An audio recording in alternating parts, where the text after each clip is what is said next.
final score, TNS 4, Wrexham 2, and our perfect start of the season comes to an end in frustrating circumstances in a local derby, of course. And I can't help thinking, what a shame that we could have put 6 points between us and TNS, who, like us, have clearly got high ambitions for this season. But it just didn't go our way in this match at all, and huge credit to TNS the way they went about matters.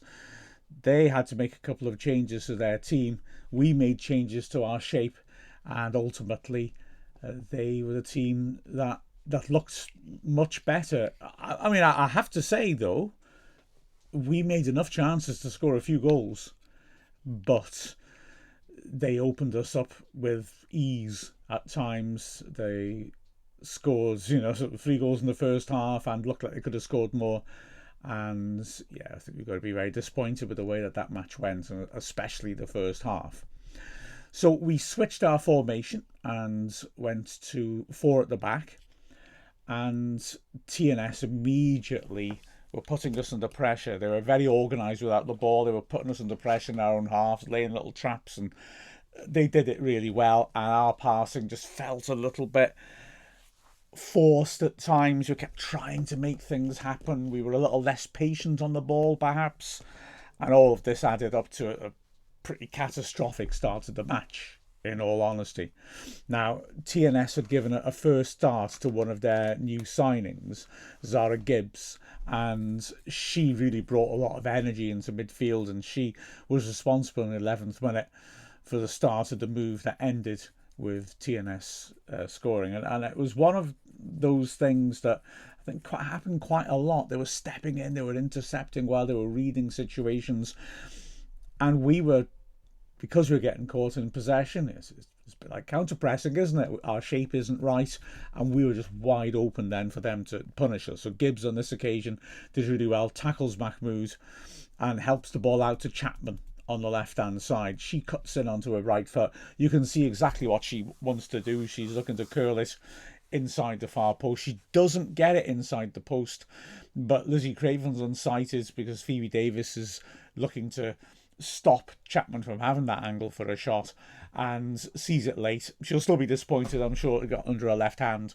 But yeah, Wrexham conceded a goal which was sort of in keeping with the way we'd started the game, where we'd looked uncomfortable and it looked like we were going to get caught out. Within a minute, it could have been 2, a long clearance through the middle. The ball carried really well by Tia this time as she broke down to the left-hand side. She pulls it back into the goal mouth. It takes a double ricochet and drops beautifully for Leah Lewis. I was saying at the time I thought she looked well offside. That double ricochet had deceived me. She was certainly not offside. 6 yards out, simple finish. Great save by Lizzie Craven, because Lewis doesn't hit it straight at her. She puts it across her, and Craven, with a big left foot at full stretch, does superbly to stop it being 2-0. But it does become 2-0 because we're still struggling to get out. We're still struggling to get the ball forwards to our attacking players. TNS are constantly hassling us, nicking the ball off us and then stretching us as they get in down the channels and in behind us. And they get the second goal, beg your pardon. Felt like a third goal already. In the 17th minute. This time it's Gibbs tackling Davis and finding Chapman. And Chapman carries it through the middle. It's all too easy. We're exposed. She just feeds a nice little through ball for Tia. 1-on-1 with Craven, who has no chance, and Tia drills the ball home. We're 2-0 down, and it's really looking very, very uncomfortable indeed for us. We start to come back into the game a bit. Typically, Lily Jones, seeing that we're in crisis, really seems to roll her sleeves up and put in an extra 5%, and she starts to win winning balls in midfield herself. She starts hitting ambitious passes which find a mark, and we start to drag ourselves back into things. Nice bit of play by Mahmood feeding Jones. She helps her on to Barker, who on the edge of the crowded area turns and hits on the shot on the turn, but tops it a bit. It's too straight, and it's a comfortable enough save for Elliott. We make the next chance as well, and you start thinking, okay, we could still get into this. We're still not looking fluent, but we're battling. And Elliot had a couple of peculiar moments as well with her release of the ball, where she's given the ball away in dangerous parts of the pitch. So we're asking some questions. On this occasion, a corner on the right-hand side looks like it's going to go out for a throw by the other corner flag. Karen Allen does brilliantly to charge across and keep it alive, and at full stretch just about hooks the ball back. Lily Jones whips in across. Bartle meets it with a good header 15 yards out towards goal, which takes deflection off the defender Baker and hits the post. The inside of the post, keeper's beaten. I know, it's so cruel. It ricochets out, and Ava Suckley has an open goal 2 yards out, but it just comes out so quickly. She gets her foot up to it, but hasn't got time to react and actually divert it goalwards, and the ball bounces away. I mean, such a huge chance, but wasn't much more she could do, to be honest. We were so unlucky not to take the lead. Danger then at the other end is dealt with, but when Craven, after dealing with it, goes down injured and needs treatment, big decisions are made, and it's decided to make what appears to be a tactical change. 39th minute, Cara Jones brought off, Abby Iddenden coming on. Now, Jones hadn't been able to get into the game, but she wasn't the only one in terms of the attacking players, and I have a lot of sympathy for her. I mean, it's not nice to be sub before half time. Managers have to do what they feel will get the result, so I'm not criticising it, but it was a lack of service to her. I think that was the major issue for her, and a lack of performance with the team and the manager. I think rightly thinks I've got to do something here. Something's got to change. Sticks with the shape for now, but changes the personnel. In fact, Abby Iddenden does make a genuine impact. Ava Suckley shifts out to the right. Iddenden plays up front, and she really makes the ball stick and turns the game a bit in our favour with that, and her ability to carry the ball. Unfortunately for us, before we've settled in properly to take advantage of that, we are 3-0 down, and this one comes more out of the blue, but is more galling because of it, because it was just so simple, in all honesty. Frances Jones getting it there to the ball ahead of Smith, feeding it down the right to Tia. I was convinced it was offside, and the match itself, or looking at the replay, certainly isn't. Don't know where the hell I got that from. And it's just too easy. Tia's got acres of space, acres of time. Whips in the cross. Chapman is goal side of our centre-backs and has the easiest of finishes.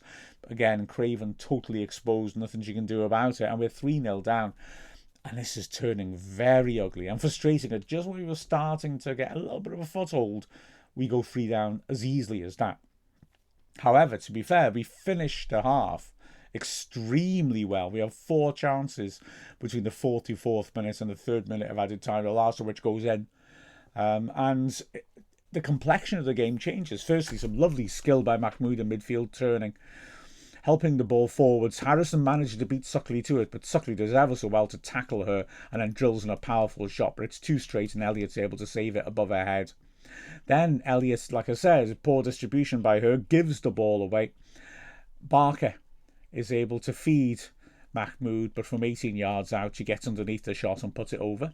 First minute of added time, it's Barker again bursting in from the right-hand side, feeds the left-hand side, feeds it into Iddenden. Iddenden turns looking to shoot, but it doesn't quite sit for him. Barker takes it from her and drills in a shot, but doesn't quite, again, get the accuracy, a bit like the last match as well. Lots of shots straight at the keeper in this game, and it's a simple save. But we do get the breakthrough in the 3rd minute of added time, and it's a good goal again.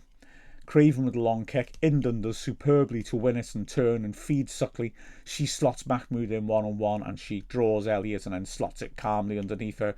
And at 3-1 at half-time, but with the momentum suddenly firmly in our favour for the first time in the game, it was an optimistic break. You're thinking this is going to be another of those crazy high-scoring games that we specialise in, both the men and the women, and we're in with a big shout of this. Just got to make sure we don't do anything daft at the restart. And that's the problem in it, because unfortunately by the 47th minute we're 3 goals behind again, and it's a disappointing goal. They actually have a chance before then where the ball is won. Good tackle by Webb on the right hand side. Tia drives down the flank, crosses the ball into the middle of the pitch. Smith retreating, it ricochets off her about 6 yards out, hits Gibbs, she hasn't got time to react, and it deflects from close range just wide of the right post. It's a hell of a let off, and you think, okay, that's exactly what we wanted to avoid, that early catastrophe. But within a minute, we have had the early catastrophe. And it's, like I say, a poor goal to concede. Gibbs getting that debut, well, first start goal, corner from the left-hand side, whipped into the near post. Now, TNS have got lots of movement in all their corners. They set up the same. Players beyond the far post on the blind side of the keeper and the defenders looking at the ball, trying to get in and find space. Now, whether this was by design or not, as all those players were causing a commotion at the far post, the corner is played in flat to the near post. I think it was mishit, I've got to be honest, but Gibbs is the most alert. Frustrating, you don't want a corner flat like that to be reaching a striker first. You want to have somebody ahead of the near post to cut things out, but we don't cut it out. And Gibbs has an easy finish again. Craven, no chance, totally exposed. And we're 4-1 down. Now, I've got to say, the rest of the game really belongs to us. And apart from, well, there's very little fresh really from TNS from this point onwards. But then, to be fair, you're 4-1 up. So, game management.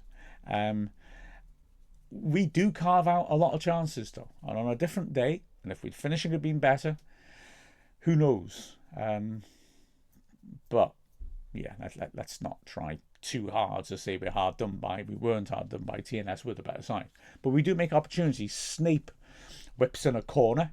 Bartle meets it 8 yards out with a header, but can't quite get on top of it to control it, and it goes wide of the left post. Then about 10 minutes into the half, a really good spell, maybe our best spell of the match, constant pressing. TNS trying to come out from the back. They just can't. We are swarming all over them. And in the end, the ball drops for Lily Jones 25 yards out. A nice patient build-up play. And she drills a hell of a shot. The keeper's beaten and it just goes wide of the top right corner, which she was aiming for. Frustration for Wrexham. Then we have 2 shouts in the space of a minute for a penalty. I don't think either of them are, although I might make a case for one of them. Firstly, Barker, brilliant run left to right, cutting in, getting into the box. I mean, it's fantastic, fast feet. She beats 3 defenders, and then a challenge comes in from Baker, and Barker goes down, and she's adamant she's been fouled. I don't think she is. It looks like a very well-timed tackle by Baker. Barker goes down a little bit after the event, so much so I wonder whether she was actually arguing that Webb had run into her and knocked her over, and it wasn't the initial challenge, it was the foul. Either way, I don't think it is. The second one, I also don't think it is, but I can make more of a case for it. It's a corner on the right. Snape puts it beyond the far post. Elliot gets underneath it and is in trouble, stretches and just about gets her fingers up to it, lunging back at her far post. Now, Allen is trying to get around the back to get on the end of it, and she does. The deflection from the keeper's hand and the fact that Allen is on to dive away from goal to try and get a head onto it means she can't control the header and it goes off her for a goal kick. But she's arguing for a penalty, and I wouldn't quite put it in the you've seen them given category, but I would say that when you look at it again, I don't blame the officials for not seeing this. You can see what she's saying, because she's got 2 players marking her, and when the ball goes over like that, she tries to get beyond them, and they come together and hold her off and block her, so that by the time she gets around the back and gets ahead to it, she hasn't got a chance. You know, if those players hadn't done that, she's got around the back, and despite the touch, she'll have a clear header on goal. So I see a point. I wouldn't give a penalty, I've got to be honest. You know, where does a foul start and a block end? I think it's a legitimate block, but I see a point, and it was worth asking the question. We keep going. There's another opportunity after Riddenden. Some lovely build-up work, feeds the ball through. Barker is sprinting through, one-on-one on goal. A superb save this by Elliott as Barker hits her across. Strong hand, manages to push the ball clear. The rebound drops to Barker, who has to take a snapshot, but if she gets it right, it's a goal. And from the corner of the 6-yard box, she can't. She skies it off balance trying to hit it. We then make a couple of changes and switch to the formation we've been playing with so successfully in the first 2 games. So Neve Adams comes on for a debut for Hannah Snape, and Erin Lovett comes on for Karen Allen, and we start to shift things around. Rosie Hughes comes on later as well for Ava Suckley, and we continue to be on top, but we can't quite force that ball home. Lily Jones does well to win possession and finds Mahmood, who drives in the shot, which was too straight. Then Barker cuts in from the right well, but from a tight angle, hits it across the keeper, and it just scrapes the far post as it goes behind. Mahmood then combining with Hughes. Nice piece of play by Hughes, lovely return ball, and Mahmood again just drills her a bit too straight. Adams, did I say Evans before? Adams has come on and it's her debut. Young player brought in, primarily for the under-19s at first, and she does well. She has one shot on goal. It's a bit ambitious, but hell, if you don't buy a ticket, you don't win the lottery. And she shows why she backed herself in the second minute of added time when she scores a superb goal. It's good setup play by Hughes, who could go on herself, but sees Adams in space on the left. She rolls it across. Adams takes her time, setting herself, hits it first time, left-footed from the left side of the box, across the keeper. Beautiful strike, in off the post. And we've got a goal back, but it's no consolation, let's be honest. We went to TNS with high hopes, but TNS picked up their game and we struggled. And disappointingly, our winning record is over. But we get back on the horse. There's 6 teams now equal top. Oh, that's going to be fun this season. And we have the makings of title challenges, no question. So Pontypridd at home on Sunday, and we need to get back into the rhythm, which we've already established. Things going in the right direction, but a disappointing bump in the road at Park Hall. With a final score of TNS 4, Wrexham 2. I'm Mark Griffiths from Wrexham AFC.